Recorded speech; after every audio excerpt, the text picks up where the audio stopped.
বরফ তো সময় দেয় না, বরফে জমি দেওয়ার পর এমনি আগে তো গরম ভিতরে জল হবে না, ফ্রিজে যে রাখলে জল হবে না উপরে প্রথমে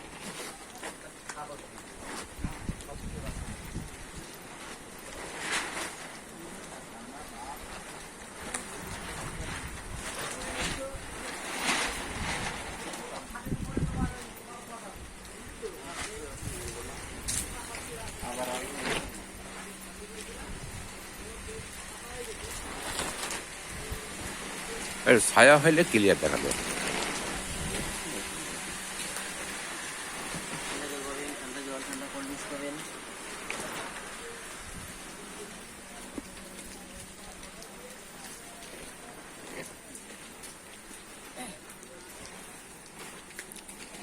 বন্ধুরা, এখানকার সুন্দরবনের বিখ্যাত মধু এখানে অ্যাভেলেবেল পাওয়া যায় এবং দামও প্রচুর কম। আপনারা এই সুন্দরবনে, ঝড়খালির এই সুন্দরবনে এসে এখান থেকে আপনারা খুব সুন্দর এবং তাজা মধু সংগ্রহ করতে পারবেন এবং খুব কম দামে আপনারা এখানকার মধু পাবেন।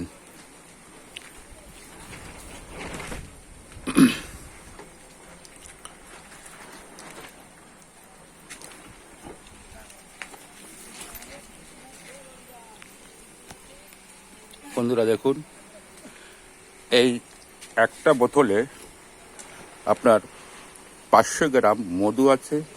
এর দাম কত বৌদি?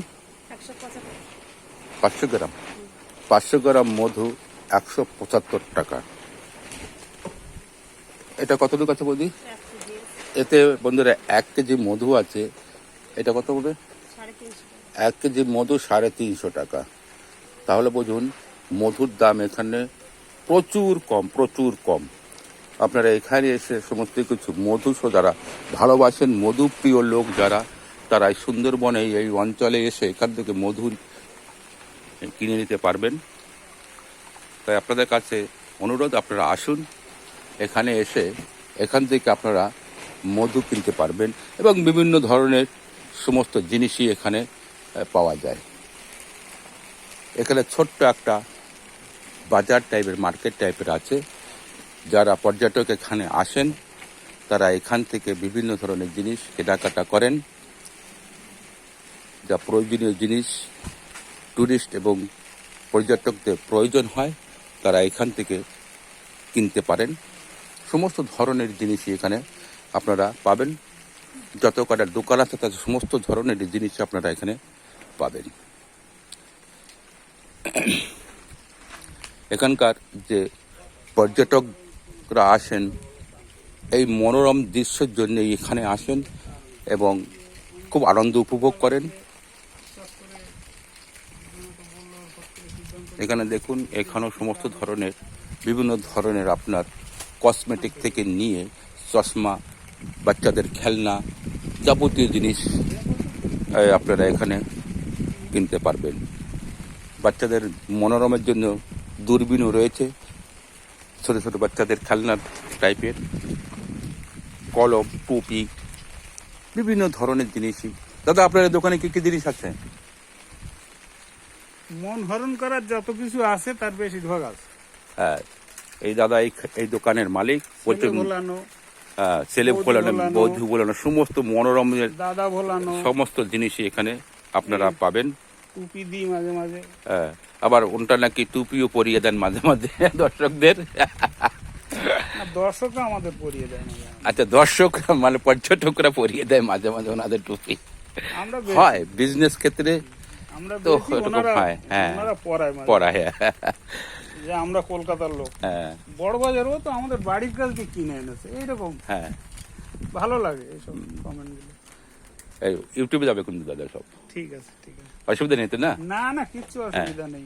একটু ভালো করে প্রচার দিন। আমাদের এই জায়গায় বেড়াতে আসলে অনেক সুবিধা পায়। হ্যাঁ, হ্যাঁ, সুন্দরবনের অন্যত্র যদি অন্য জায়গা দিয়ে এই সুন্দরবনের ট্যুর শুরু করে, কোনো প্যাকেজ নেয় আর ঝড়খালির থেকে নেয়, তাহলে ঝড়খালিতে নিলে একদিন অন্তত কমে সেই জায়গাগুলো ঘুরে সেই বেরিয়ে যেতে পারবে, একটা দিন অন্তত বেঁচে যাবে, খরচও বাঁচবে, সময়ও বাঁচবে, এবং স্পটগুলো ভালো করে দেখাও যায়। এই ঝড়খালিটা হলো একটা মিডিল পজিশন, এই যে ডাইনে বায়ে দক্ষিণে সব দিকে মোটামুটি একদিনের মধ্যে বড় বড় স্পটগুলো ঘুরে আসা যায়, কিন্তু এক সাইডের গুলো দিয়ে হয় না ততটা, যে আমাদের এইখানে ততটা প্রচার নেই, নতুন হয়েছে, পরে হয়েছে, অনেক পরে। মানে সব রকমের সুবিধা আছে, লজ আছে, কম পয়সার লজ আছে, এই জায়গায় যে গাড়িগুলো আছে, এই টোটোওয়ালারা আছে, তারা খুব হেল্পফুল, বা দোকানদাররাও খুব হেল্পফুল। না সে তো আমি দেখলাম কথাবার্তা সবাই আমরা দেখলাম, চেষ্টা করি আমাদের স্পট বা এর সুনামটা রাখার সুনাম, জন্য। তারপরে নৌকো আছে যাদের, তারাও খুব হেল্প করেন, অনেক সাহায্য সহযোগিতা করেন, অনেক পরামর্শ দেন, ভালো পরামর্শ দেন। আমরা সবাই মিলে চেষ্টা করছি আমাদের স্পট যাতে আরো ভালো করে ইয়ে হয়, সেজে গুজে সুন্দর হয়ে ওঠে, মানুষ আসে, যে ভালো পরিষেবা পায়। সুন্দরবনে আসলে আমাদের এইখানে বাঘ রাখা রয়েছে, এই হেরিটেজ সেন্টারে, ওয়াইল্ড হেরিটেজ সেন্টার। এখানে এইটা একটা বিশ্বের এই একমাত্র একটা আইন আছে যেখানে এইখানে যে বাঘ রাখা হয়, জঙ্গলের বাঘ, এই বাঘগুলোকে জঙ্গলে ছাড়লে বাঁচবে না, অথচ এদেরকে ওই একটা নির্দিষ্ট আইন করা হয়েছে, যে আইনের মাধ্যমে এইখানে রাখা হয়। এই বাঘগুলো মানে পঙ্গু একরকমের হয়, দাঁত ভাঙা, কিংবা নখ নেই, কিংবা বুড়ো হয়ে গেছে, চোখে ছানি পড়ে গেছে, তাদের এখানে রাখা হয়। এখানে বাঘ আছে, এখানে শুকরও আছে, এগুলো ছাড়া থাকে, আর বাঁদর, বাঘ, কুমির, কিছু পাখি রাখা আছে। তারপরে এখানে বড় সমস্যা হয় কি, বড় বড় ঝড়গুলো যখন হয়, ঘূর্ণিঝড়গুলো হয়, তখন এখানে ব্যাপক ক্ষতি হয়ে যায়, যার কারণে অনেক পশু এনে রেখেও তাদের পরিষেবা দিয়ে রাখা যায় না শেষ পর্যন্ত। বড় বড় ঝড়গুলো হয় যখন, তখন এই হরিণ রাখা ছিল, বারবার করে হরিণ রাখা হয়, সে খাঁচা ভেঙে যায়, বা বাঁধ ভেঙে জল ঢুকে গিয়ে সব মানে নষ্ট করে ফেলে। সেই কারণে হরিণটা রাখা যায় না, রাখা হয় আবার ছেড়ে দিয়ে আসা হয় জঙ্গলে, আবার নিয়ে আসা হয়, এইভাবে রাখা হয়। কুমিরগুলো আছে, আর বাঘ রাখা রয়েছে, 3টে বাঘ আছে। জঙ্গলে তো বাঘ দেখা যায় না সহজে, অন্তত ঝড়খালিতে এসে বাঘ দেখতে পায়, এটাই স্বস্তি সবার। এবং এই বাঘগুলো এই জঙ্গলেরই বাঘ। আচ্ছা, এই যে বাঘ আমরা যদি ভিডিও করে ইউটিউবে ছাড়তে দেবে, কোনো রেস্ট্রিকশন নেই তো? না, একটু ভিতরে হয়তো কিছু আছে, কেন ওটা সরকারি রেস্ট্রিকশন থাকে তো অনেক সময়, সেটা থাকলে থাকতে পারে ভিতরে, ওটা আমরা নির্দিষ্ট করে বলতে পারবো না, কখন কোন অফিসার আসেন, সে কি নিয়ম চালু করেন সেটা বলতে পারবো না। তাহলে দাদা বলুন, আমার যারা দর্শক আছে তাদের একটু বলুন যে এখানে আসলে তারা, আপনারা সবাই তাদের হেল্প করবেন। এই সুন্দরবনে বেড়াতে আসার জন্য, মানে এই সুন্দরবনের যে প্রাকৃতিক বৈশিষ্ট্য বা প্রাকৃতিক যে সৌন্দর্য, এই সৌন্দর্যটা দেখার জন্য একসময় মানুষ উড়িষ্যায় যেত, হ্যাঁ, বাহিরকণিকা, ভিতরকণিকা, ওইখানে যেত। এই ম্যানগ্রোভ অরণ্য, এই যে নদীর বৈশিষ্ট্য, জলের বৈশিষ্ট্য, গাছের বৈশিষ্ট্য, এগুলো দেখার জন্য, অবজার্ভ করার জন্য দূরে দূরে যেত। এখন সুন্দরবনে আসার রাস্তা অনেক সুগম হয়েছে, এখানে বেড়াবারও অনেক সুযোগ সুবিধা হয়েছে, অনেক নিরাপদে বেড়ানো যায়।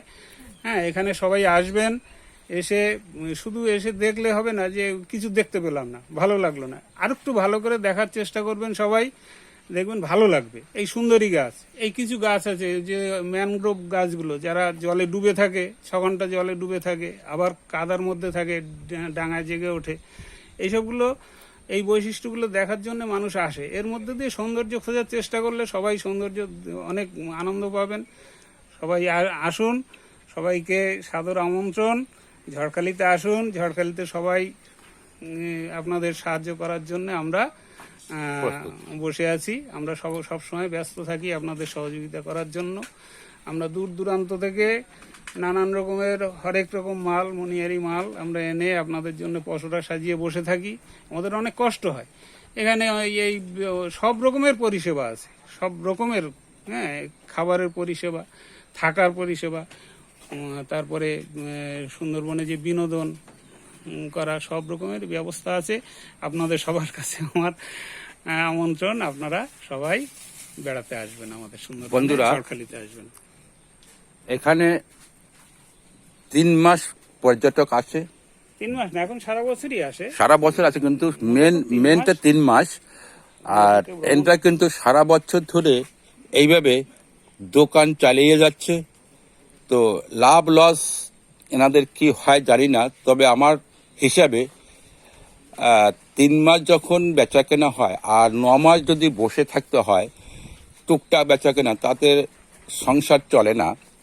তাই আপনাদের কাছে অনুরোধ, আপনারা সবাই কমসে কম বছরে সারা বছরই এই সুন্দরবন অঞ্চলে, এই ঝড়খালি সুন্দরবন অঞ্চলে এসে এই পর্যটক হিসেবে যখন আপনারা আসবেন, এসে এই মনোরম দৃশ্য দেখবেন। এবং আমাদের এখানকার যেসব দাদারা, বোনেরা, বৌদিরা, দিদিরা, মায়েরা দোকান সাজিয়ে বসে আছে, তাদের সংসার চালানোর একটা সচ্ছলতা আপনাদের মাধ্যমে যাতে ফুটে ওঠে, তারা যাতে ভালোভাবে দোকানদারি করে তাদের সংসার পরিচালনা করতে পারে, সেই অনুরোধ আমার দর্শকবৃন্দ এবং যারা আমার এই ভিডিওটি দেখবেন তাদের কাছে আমার কাতর অনুরোধ, আপনারা বছরে সারা বছরই আপনারা পর্যটক করতে আসুন, দেখবেন এখানকার দৃশ্য। আমি আন্দামান থেকে এসেছি, আন্দামান থেকে এসে এখানকার যে পরিবেশ থেকে আমার খুবই ভালো লেগেছে এবং আমি খুবই উৎসাহিত। মাঝে মাঝে আমার মনে হয় যে আন্দামান ছেড়ে এই সুন্দরবন অঞ্চলে, এই ঝড়খালি বা এই কোনো এইদিকে বাসন্তী থানার অন্তর্গত বা এখানকার যে থানা আছে সেখানে কোথাও যদি ঝড়খালি পশু, এখানে যদি আমি এসে একটি ঘর বানাতে পারতাম এবং এখানে থেকে যেতে পারতাম, তাহলে এই মনোরম দৃশ্যগুলি দেখা যেত। তবে আমাদের আন্দামানও বিভিন্ন ধরনের দৃশ্য আছে, কিন্তু তার থেকে সবথেকে সুন্দর দৃশ্য এখানেই যে আপনারা এখানকার যে ওয়েদার, এই ওয়েদারকে আপনারা মানিয়ে নিতে পারবেন। এখানকার যে আবহাওয়া, সেই আবহাওয়ার সঙ্গে প্রাকৃতিক যে সৌন্দর্য, তার সঙ্গে আপনারা মানিয়ে একটা এমন সুন্দর মনোরম মন প্রফুল্ল হবে যেটা আপনারা এখানে এসে অনুভব করতে পারবেন। আমার ভিডিওটি এখন আমি এখানেই শেষ করছি। আপনারা আসুন, এনাদেরকে আপনারাও আনন্দ উপভোগ করুন। আর যেসব দোকান ভাইয়েরা, বোনেরা, মায়েরা আছে, বোনেরা যারা আছেন, তাদের যাতে সংসারটা চলে সেই প্রস্তুতি পদ্ধতিগুলো নিয়ে আপনারা এখানে আসুন। ধন্যবাদ।